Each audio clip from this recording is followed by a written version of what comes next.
Okay, Saturday, 9th of March, 2024. So, is nostalgia dangerous? Yes, no, maybe, you tell me. But, first of all, we're adults, so we can basically do what we want. You know, your life, your responsibility, your decisions. Fair enough. But, I was watching a video very recently, last night in fact, and talked about managing life and what to do in life. And the person talked about regret. Regret that he didn't keep in touch with people from 10, 20, 30 years ago, people who he was at school with. Okay, so that got me thinking practically. There's no reason for me not to get in touch with the people that I went to school with 10, 15, 20 odd years ago. No reason not to. I was contemplating messaging a few people, but I didn't really bother, didn't think about it.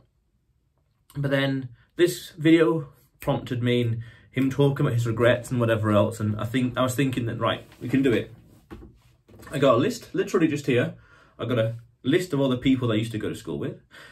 And I'm thinking, right, in the video it says message them once a month, at most, or at least. I think that's a bit too much. Or he said at least every 3 months, 1 to 3 months, 1, 2 or 3 months. That's better, a little more balanced.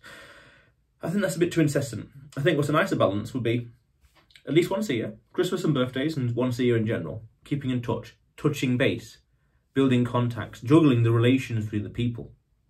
Now, this is going into the realms of nostalgia, reminiscing all past times, which is fine, which is nice, but I decided, 10 years ago, I guess, that I felt, or maybe more than that, I really don't remember, I was too nostalgic, because I was thinking too much of the past, too much of what happened, the good old days, so to speak, when, now would be the good old days 10, 20 years from now, and there's always more good old days to be had. So I don't think it's so much dangerous, but I don't want to be stuck too much in the past.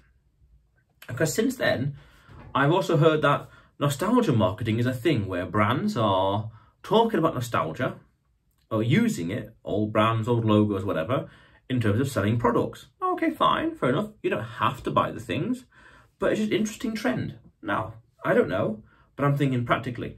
I'm thinking practically to get in touch, but practically not to be stuck too much in the past, because practically speaking, I'm thinking of the future. I'm thinking of building more connections, building a wider network, not so much to reminisce of the past, which is always fun, which is always nice, don't get me wrong, but about for the future, about minimizing regrets. Because I know, I've heard this a few times in the past, here and there, that people have regrets by not being in touch or not getting in touch with people they used to be friends with when they were younger. People who they last saw 10, 20 odd years ago. Fair enough. So I'm thinking, right, I want to reduce the regret in the future. Let's get in touch. Let's be in touch with everyone, practically speaking. But then also, the wider our network is, the better it is, the more people we know. It's better to be a well-connected person than not to be one. Makes sense. So then I was thinking, right, this video got me thinking, get in touch, yes. But then we need to be careful about not delving too much into nostalgia. Because I feel you're too much in the past. I don't want to be stuck in the past. I don't mind remembering and respecting and admiring the past, by all means. But we want to be thinking of the future. There's always more, there's always tomorrow, quote unquote, that's another conversation. There's always more good old days. That we want to reduce regret, we want to do things that make our lives tomorrow better. And I just did the thought process and thought, well, it's better to have good connections and have a lot of people to know, like and trust you. And then I asked ChatGPT earlier, why would people want to get in touch? Something to that effect. And they said, shared experiences, nostalgia and all the rest. And it talked about people would be wanting to get in touch. But both of them want to get in touch, but neither of them do it for whatever reason. So I've realised you've got to break the cycle. Interestingly, this warrants another video. A lot of things in life, it seems you have to break the cycle. I won't get in touch first. I won't get in touch first. So neither of them do anything. So over time, nothing happens. So it's like you've got to break the cycle. Dare I say, you've got to swallow your pride. And just go for it. And just send the message out there. And as neutral and as milk toast and as gentle and direct and sincere as possible, but also very quick, right? A short sentence. You just got to go for it. Breaking the cycle seems to be an important thing in life.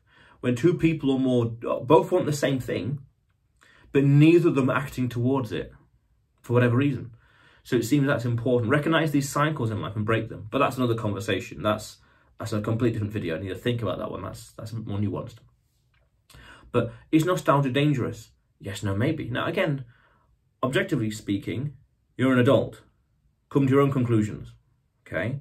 But at the same time, I don't want to be stuck too much in the past. Like I said earlier, I want to respect and treasure it, but I'm always thinking of the future. And I feel, sense, suspect, deduce that if we're stuck too much in the past, we're not thinking of the future too much. Again, it's a nice balance. Thinking of the past, present, and future. If we're thinking too much of the future, we deny ourselves in the present. If we're thinking too much in the present, we deny our future. As in, like, building stuff for the future. If we're thinking too much of the past, then I don't know how to describe that one. I guess we're just daydreaming, I guess. But in a nice and fun way. But then again, be practical. There's always going to be more good old days. Good old days. Today, the life you live right now, in 5, 10, 20 years from now, will be the good old days. No matter what your situation in life is. In 15 years from now, basically guaranteed, like scientifically guaranteed, or technologically guaranteed, 15 years from now, it'll be a completely different world.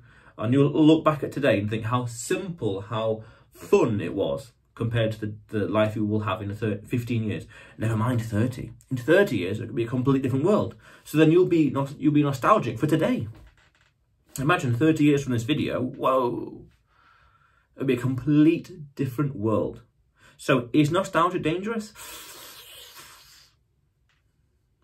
It depends. It depends. The scientific answer is it depends. It depends. It depends, and you can come to your own conclusion. But still.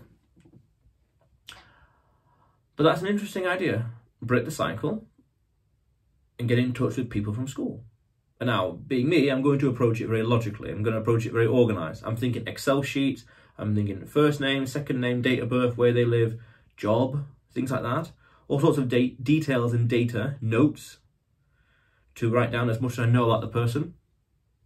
And keeping, like a database of knowledge, where I met them or whatever, which school we went to, things like that. So that way then, I can keep in touch with people and maintain good relations, let's say. Yeah. Because you see, in life, what I've come to realise is that network is important. And about 10 years ago, I struggled to think, how can I build this network? Now it seems to be more, seems to be easier, really. You've got to be a person of high quality, high value. And at the same time, I've also heard you want to be a good friend. So, okay, well, the best way to do it is just message them, see what happens. So overall, this thought process came along after a certain video, which I intend to link in the description below. And just thinking of nostalgia, not being too stuck in the past, but, being prepared and building for the future. In this context, a network. And minimizing regrets. This cycle, break the cycle. Who's going to message first? Well, I will then. And I'm going to do it big. If I'm going to do it with life, I've come to realise that if you're going to do something, do it big. Do it properly. Do it thoroughly. It's either everything or nothing. That's the attitude I had with the marathon a year ago. In July 2022, I was contemplating to do it, umming and ahhing. Obviously, I was thinking, obviously, yes. But if I'm going to do it, I'm going to do it all. It's either nothing or everything. Same idea with this. It's either nothing at all or everything. No in between. Binary. Nothing, everything. Fair enough. So that was one quick thought. Is nostalgia dangerous? Well, depends. It really depends. But otherwise, you will see me tomorrow.